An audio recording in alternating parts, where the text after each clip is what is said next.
Hello दोस्तों, स्वागत है आप सबका एक बार फिर से चैनल पर। यहाँ पर हम लोग बात करने वाले हैं UP triple S C VPO यानी ग्राम पंचायत अधिकारी से संबंधित इंपॉर्टेंट चीज़ों पर। सबसे बड़ा सवाल तो यही है, क्या डीवी जो है कब तक आपकी हो सकती है। यहाँ पर पहला क्वेश्चन यही है सबका कि डीवी तक कब तक हो सकती है। और इसके अलावा कट ऑफ को लेकर भाई साहब इतने ज़्यादा कन्फ्यूजन है। कोई बता रहा है 70 के आसपास जाएगा, कोई बता रहा है 65 के आसपास जाएगा। तो यहाँ पर बहुत ही लोगों के पास ये प्रॉब्लम है कि आखिर हम क्या करें, क्या हम डीवी के लिए डॉक्यूमेंट वगैरह तैयार करें या ना तैयार करें। और तीसरा ये है कि डीवी आपको कब तक है जो कि होएगा। जैसा कि आपको पता है कि मंडी सचिव की जो है, तो मंडी वालों की तो डीवी डेट निकाल दी गई है, नवंबर में है, ठीक है। लेकिन यहाँ पर अभी तक वीपीओ के लिए नहीं निकाली गई है, तो इसके लिए देखिए आपको परेशान नहीं होना है। डीवी डेट्स आपकी बड़ी जल्दी है जो कि जारी कर दी जाएंगी। और रही बात डीवी कब तक होगी, तो देखिए डीवी भी आपका क्या कहते हैं, नवंबर लास्ट में जो है स्टार्ट हो जाएगा 100%। यानी 15 नवंबर से 20 या 25 नवंबर के आसपास आप लोग देखेंगे डीवी आप लोगों की भी स्टार्ट हो जाएगी, ठीक है। लास्ट नंबर तो 100% है जो कि आपकी स्टार्ट हो जाएगी, इसलिए आपको ज़्यादा कुछ परेशान होने की ज़रूरत नहीं है। और इसमें देखिए रही बात यह, कई लोग सोच रहे हैं कि हम डीवी डॉक्यूमेंट्स तैयार करें ना तैयार करें। देखिए अभी आपको परेशान होने की ज़रूरत नहीं है।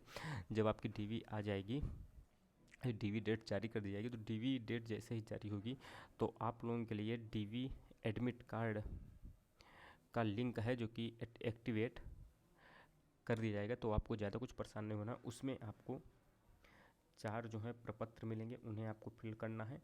जब डीवी डेट आ जाएगी तो उसमें आराम से समय रहता है कि आप उन सब चीज़ों को अच्छे से बनवा सकते हैं। और ये भी डीवी है, ठीक है। इतना कुछ आपको परेशान नहीं होना है कि आपको एसडीएम के जाना है या तहसील के चक्कर लगाने हैं, ऐसा कुछ नहीं होता है।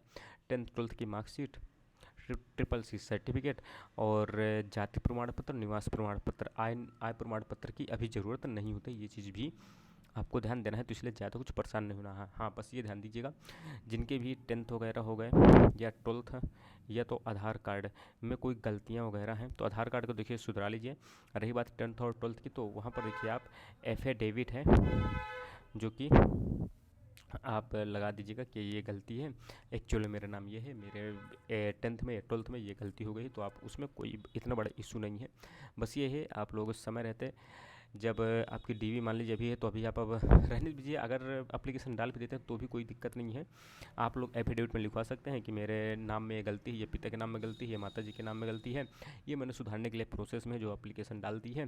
बस हो गया, उतने में आपको कोई दिक्कत नहीं होगी। आप लोग एफिडेविट आराम से लगा सकते हैं, कोई बड़ा इशू नहीं। बस यहाँ पे ये ध्यान दीजिएगा, कोई भी फर्जी डॉक्यूमेंट देने से बचिएगा। जैसे ट्रिपल सी में आप लोग फर्जी डॉक्यूमेंट देने से बचिएगा, ठीक है। और यहाँ पर देखिए कई लोग जो कटाप वगैरह बता रहे हैं, जैसे कि आप लोग देखेंगे यहाँ पर 6113 लड़कों को है जो कि लिया गया है।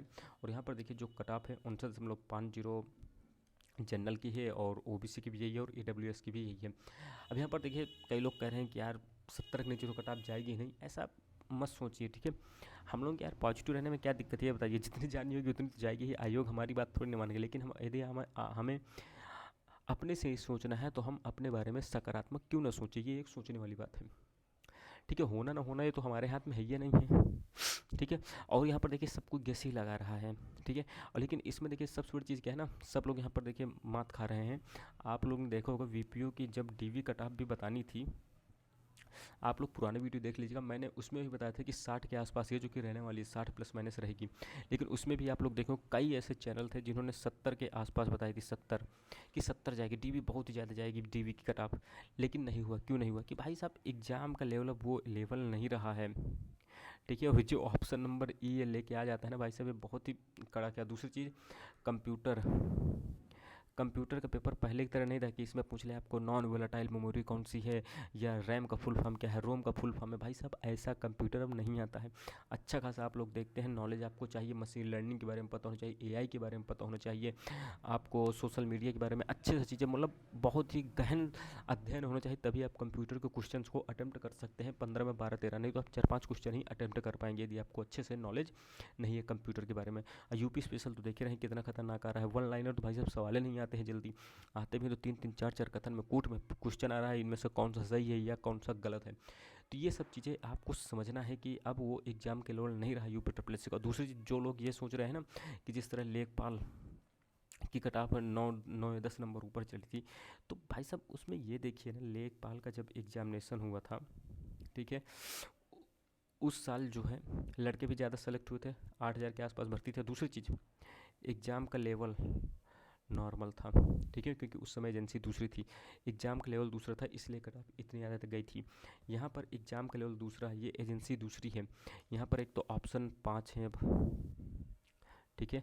उसमें ऐसी कोई बाध्यता नहीं थी लेखपाल में कि यूपी स्पेशल के 20 क्वेश्चन आएंगे और कंप्यूटर के 15 क्वेश्चन आएंगे। अब वो बाध्यता भी है, तो आपको ये सब चीज़ें भी कंप्लीट करनी है। इसके बाद टोटल जीके का क्वेश्चन होना, यानी जनरल नॉलेज के बारे में ही पूरा 100 के 100 नंबर का पेपर बनना, है बहुत बड़ी बात होती है। और यहाँ पर जो है क्वेश्चन गलत होने के चांस भी बढ़ते हैं और अटेम्प्ट भी कम हो पाते हैं। लेखपाल का देखिए जब पेपर हो तो मैथ रीजनिंग मतलब उसमें थोड़ा बहुत रीजनिंग की भी थी, तो इस कारण से उसमें मार्क्स लाना काफ़ी ज़्यादा आसान होता है, ठीक है। लेकिन वर्तमान की बात करें तो इसमें जब सब्जेक्ट स्पेसिफिक चीज़ें पूछी जाती हैं तो यहाँ पर थ्योरेटिकल क्वेश्चंस में गलती होने के चांस भी ज़्यादा रहते हैं। तो इसलिए ज़्यादा आप लोग परेशान ना होइए, ठीक है। आपको कि आप लोग डीवी में सेलेक्ट हो गए हैं ना, डीवी कट ऑफ, डीवी देने जाइए। आपको ये सोचना नहीं है कि मैं डीवी दूं या ना दूं, कोई सोचने की ज़रूरत नहीं है। आप लोग आराम से डीवी दीजिए। लेकिन यहाँ पर मेरा जो क्या कहते हैं गेस कहता है, मैंने पिछली बार ही बताया था कि आपको जो 59.50 है जनरल में, मुझे लगता है मैक्सिमम 5 से 6 नंबर है जो कि बढ़ेगी कट ऑफ। ऐसे ही ओबीसी में आप लोग 4 से 5 मान के चलिए। यहाँ पर ईडब्ल्यूएस की बात करें तो यहाँ पर 3 से 4 मान के चलिए। और SC ST में भी ऐसे ही आप कम कर सकते हैं, ठीक है। इसमें 57.50 से मान लीजिए 2 नंबर ज़्यादा हो जाएगी, और ST में ये 53.25 है, इसमें भी 1 या 2 नंबर आप बढ़ा सकते हैं। ऐसे ही कट ऑफ उठेगी, इससे ज़्यादा उठने वाली नहीं, इसलिए ज़्यादा परेशान नहीं हुई, क्योंकि यहाँ पर देखिए सबसे बड़ा मैटर यही करता है। मैंने आपको पहले ही बताया, फिर बता रहा हूँ, यहाँ पर CCC भी एक बहुत बड़ा रोल पैदा करने वाला है। क्योंकि जब लोगों ने एग्जामिनेशन फॉर्म भरा था, इसका जो एप्लीकेशन फॉर्म आया था, तो उसमें कई लोगों ने यस या नो बस वहाँ पर करने को पूछ रहा था, CCC आपके पास है या नहीं है। तो कई लोगों ने वहाँ पर यस लिख दिया था, लेकिन बाद में जब उन्हें पता चला कि यार CCC तो हमारे पास पहले का है, ये नहीं है। और CCC हमेशा कोई भी आप डॉक्यूमेंट फॉर्म में अप्लाई करते हैं तो उस समय डॉक्यूमेंट आपके पास उपलब्ध होना चाहिए, उससे डेट के पहले को होना चाहिए, नोटिफिकेशन के पहले का। ये चीज़ आपको जानकारी होनी चाहिए। तो यहाँ पर कई लोग अभी इस चीज़ पर फंसेंगे, तो इस चीज़ से भी कई लड़के बाहर होंगे, ठीक है। तो इसलिए इतने ज़्यादा आपको परेशान नहीं होना, ठीक है। हमें अपने आप को सकारात्मक रहना और हम आगे की तैयारी करते रहना। जैसे 5512 की, यानी अब तो इसमें थोड़ा बहुत पोस्ट कम हो गए हैं, लेकिन फिर भी आपको क्या कहते हैं इस भर्ती में जूनियर असिस्टेंट में लगना है। और इसके बाद देखिए क्या कहते हैं 3284 वाली भी एग्जाम डेट आ गई है, फरवरी में आपका लगा है। तो इन सब चीज़ों की तैयारी करते रहिए। बाकी आप लोगों का कोई भी कन्फ्यूजन हो तो कमेंट बॉक्स में बताइएगा। मिलते हैं अगली वीडियो में, तब तक धन्यवाद, जय हिंद।